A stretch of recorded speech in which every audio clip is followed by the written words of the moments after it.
Welcome to Inside the Realtor Studio, interviews with industry leaders and professionals in real estate. This year, the Tucson Association of REALTORS is turning 100, 1921 to 2021. We honor our history by conducting interviews of the past presidents of the Tucson Association of REALTORS. We'll learn a bit of history from the experts themselves. Today's past president from 1995 is Paul Lindsey.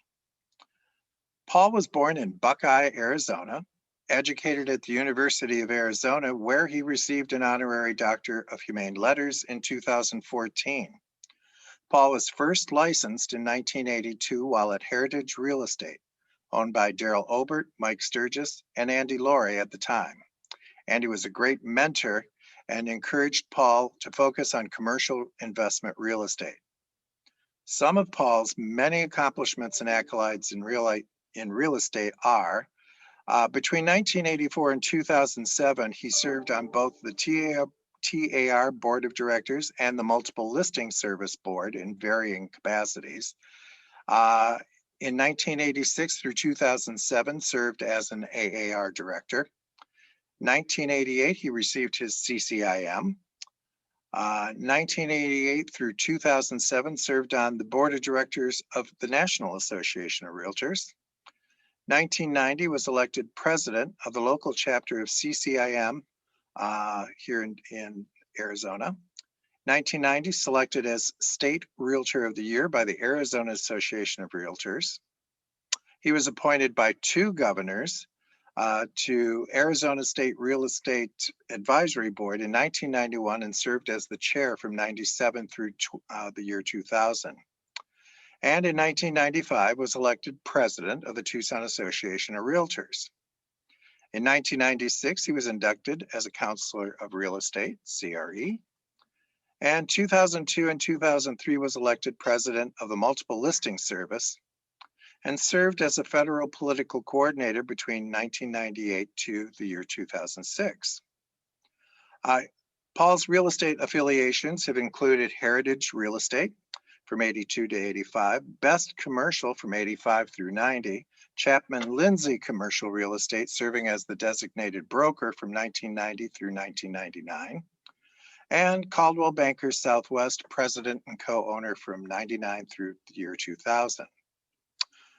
Community involvement for Paul has included being the chair of Tucson 30, the chair of the Community Foundation for Southern Arizona, being a founder and board chair for COPE, being a chair on Pima College Foundation, being a chair on Tucson Housing Foundation, being a chair on Loft Cinema, being a chair on Greater Tucson Leadership and on the Tucson Village Farm, and U of A College of Education National Board of Advisors from 2009 to present, Eller College National Board from 2010 through 2020, and Arizona Public Media Community Advisor Board from 2013 to present, and many others. Paul is clearly a boy who can't say no.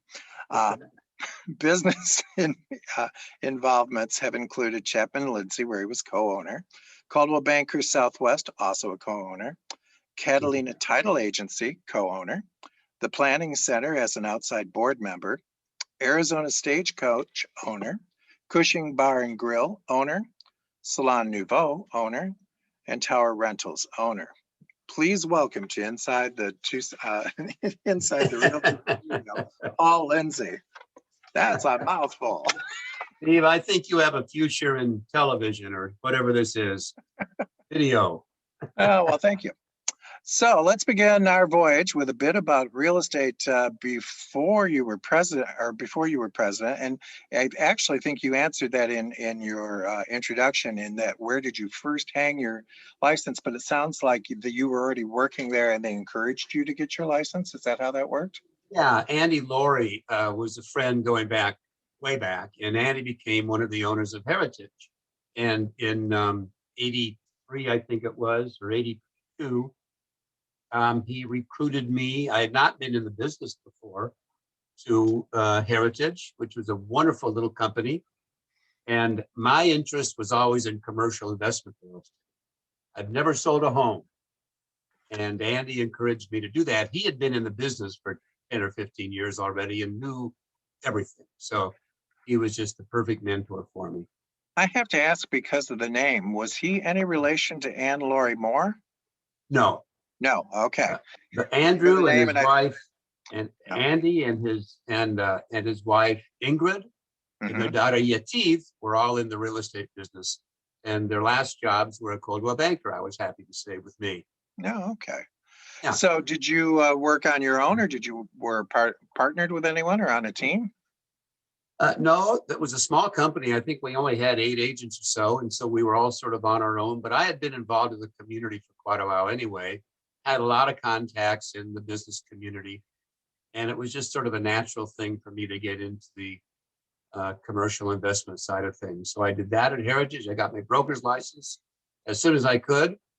I did go out on my own for 2 years with another fella, then got recruited at the Best, which was just starting up as a commercial real estate company. Gary Best, who's still around, Oh, yes.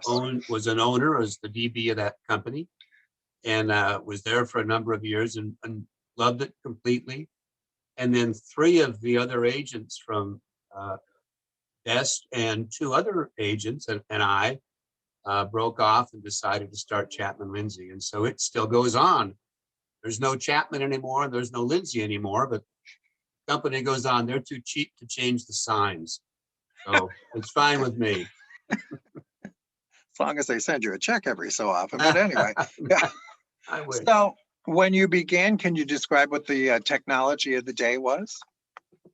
Well, we had the big cell phones, the big bricks. We had Gestetner machines. We had a very funky fax machine was just starting up. It was mostly telephones.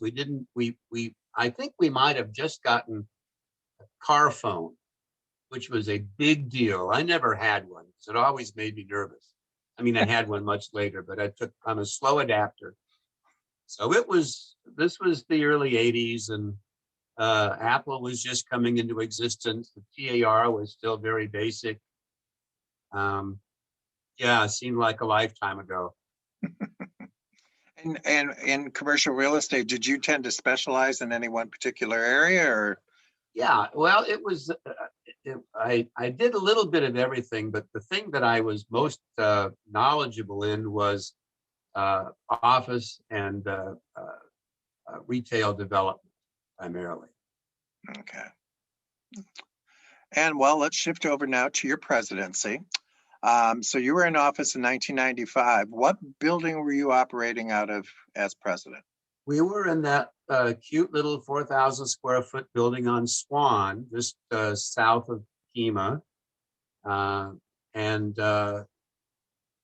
it was just about that time that we started kind of whining about it being too small. The membership was growing. There were really no rooms for meetings. There was a boardroom and a couple little meeting rooms, and good old Bill Arnold. Well, I don't know if you've interviewed yet or not, but he I got have, the ball yes. rolling on getting our new building together, and bless his heart, he got us into it. But that was a few years after my presidency. Yeah, there was. I think he told me that they actually didn't. The presidents actually have an office at that building for themselves. Well, it was sort of a closet. Okay, But we called it an office. there we go. And can you remember who your CEO at the time was? I can very well. It was Beverly Fall, and she was the CEO for most of the time of my involvement. She was terrific. And then I can't remember, somebody else, but I'm sure has remembered where she went to, but she left. But Beverly was the one that I had 90% of my contact with.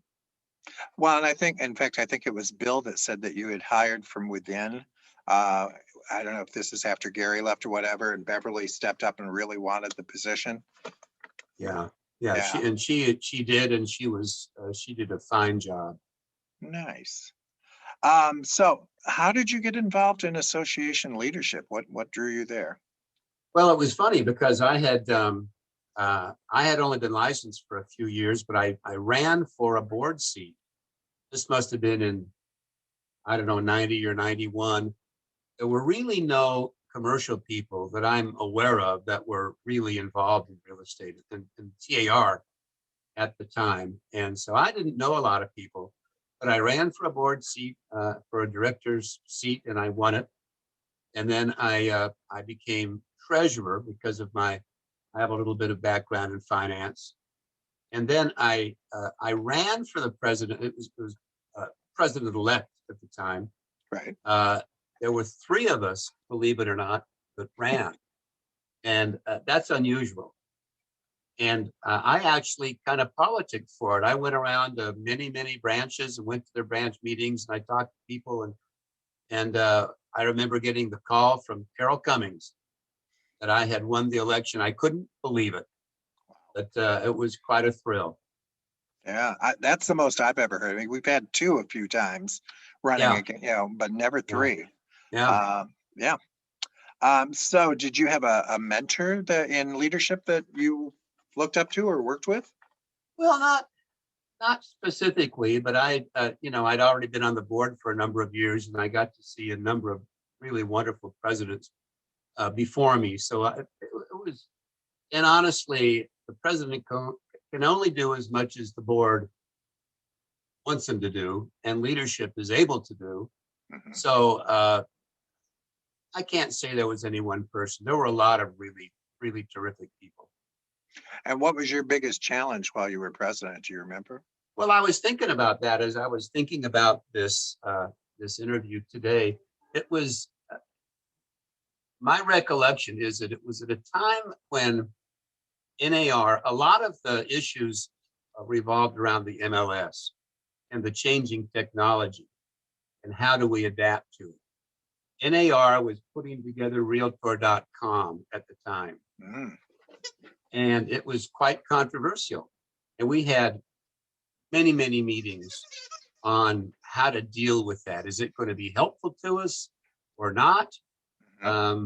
Should we include Green Valley, for example, in the MLS?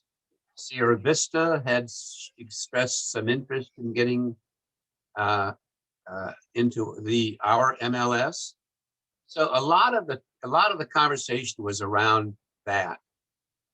The other thing that happened that was, I don't know, it was sort of notable at the time, was that the CCIM chapter, which had like 100 members of commercial brokerage and management and appraisal and so forth, had been managed by an outside agent company management company. Hmm. And we decided that I guess I initiated the move to try to pull it closer to within TAR. Yeah. And so Patty Richardson, who you will recall, was tasked with being the liaison executive officer of CCIM, and she jumped in and she did a phenomenal job. A lot of new people that she didn't know. She didn't have any history or experience with our little quirks and so forth. And she pulled us together and made it a very vibrant organization. So, and then there was also finally some awareness of, on the part of the AAR Forms Committee people, to start including more commercial listing opportunities on the MLS. So those were probably the significant things that I can remember. There were always a million little things that went on, but those were the things that had some lasting impact on the association, I would say. And how about your AAR or NAR experience in terms of being on committees and that? Well, I was on all the AAR committees over the years. Some of those you had to be elected by your membership to that. Others that was just by virtue of your being president or president-elect or immediate past president, probably still is.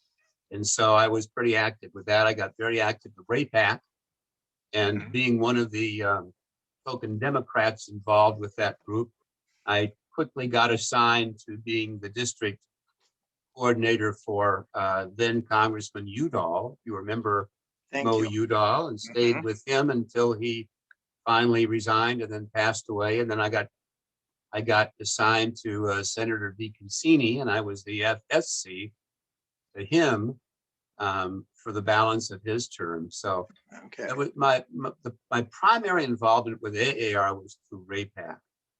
My involvement with NAR was just trying to find my way around those damn conventions, because there'd be 30,000 realtors running around looking for meetings to go to. Good old Beverly just sort of took me by the hand and took me around and pointed me in the right direction. And I can't say I ever had an impact on anything with NAR. I never got involved in leadership like Vicki had and some others. But it was a wonderful way to meet people. And from a business point of view, in many cases, I would be the only commercial person they would know in the Tucson market. And so I got a lot of referrals from agents from outside of our market that wanted to have some representation in the Southern Arizona markets. That was good for me business-wise. And I met a lot of good people, made a lot of friends. You know, for anyone who hasn't traveled to one of these conventions, and you know, they're both big, but the fall one is the larger of the two. Yeah. You truly, you don't have someone there to guide you through. Exactly. It's daunting. It absolutely is. Yeah. So, any other thoughts about your term in office? Well, I enjoyed it completely. I stayed on the board for a few years after that.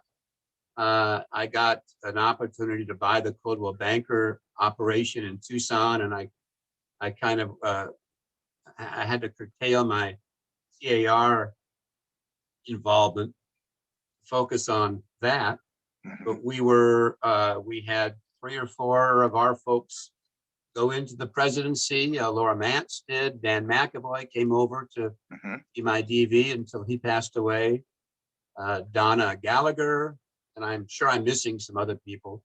Yep. We're all agents and managers. We had a fabulous management team.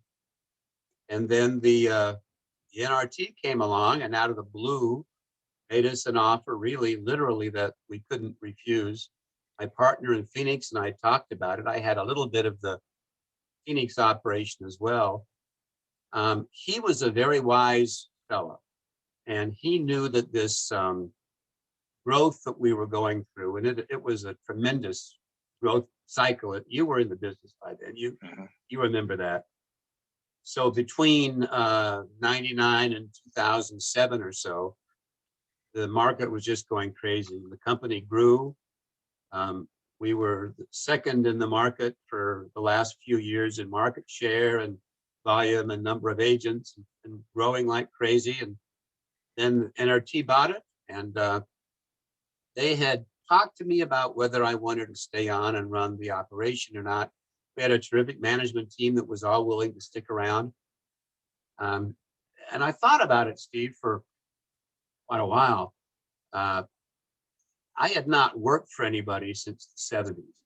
So I was probably an okay manager and probably a terrible employee at that point. So I had my money. I knew the company was in good hands, so I just sort of went away. And the company continued doing just fine for many, many years, until a couple of recessions came along and hurt everybody. Well, I think you had said in your notes and that you were on the board in some capacity through 2007. That's right when I was coming in and starting to be part of the board. So you were one of the babies. Yeah, so to speak. Well, we're at the end of our interview, and what we do at the end is we have 7 quick questions, and I'm hoping for 7 quick answers. Okay. So what's your favorite word? Word? Enthusiasm. Okay. And what's your least favorite word? Nap. What turns you on? What turns me on? What I like to call the mission-focused team. Okay. What turns you off? Arrogance. And what profession other than real estate would you have liked to have attempted? That's a good question. I was I know you want a short answer. I don't think there is another one. That's where I was meant to be and enjoyed the most. Nothing else, like an inkling of, oh, gee, golly, I wish I'd tried that. I wasn't going to be a ballet dancer or a rock star. No, JT wanted to be a singer, so there we I'm go. not surprised. And is there a profession you're super glad you didn't attempt? Oh, I owned a couple real estates in my, restaurants in my day. Mhm. And a wise man told me that problem with owning restaurants is that food spoils and people steal. Ah, And I will never be in the restaurant business again. He was absolutely right. all right. Well, in closing, if you could do a shout out to anyone living or not in the real estate community, who would it be and why? Oh, that's a good question. The first name that comes to mind for me is probably Laura Mance. Laura is the one who connected me with the owner of Coldwell Banker, who was only in Phoenix at the time, and connected the two of us, got us together. She was already there. She was what they call the general manager of the Okay. Southern Arizona region or something. So that got me involved in the company, and for that I will be forever grateful. And she was my general manager the whole time I owned it. 7 years I owned it, and she did a phenomenal job. And that's probably the first person that comes to mind for me. All right. Well, great. Any last thoughts about any or all of this? Steve, you deserve the Nobel Prize in something, and I can't wait to see how you do it in the next 100 years.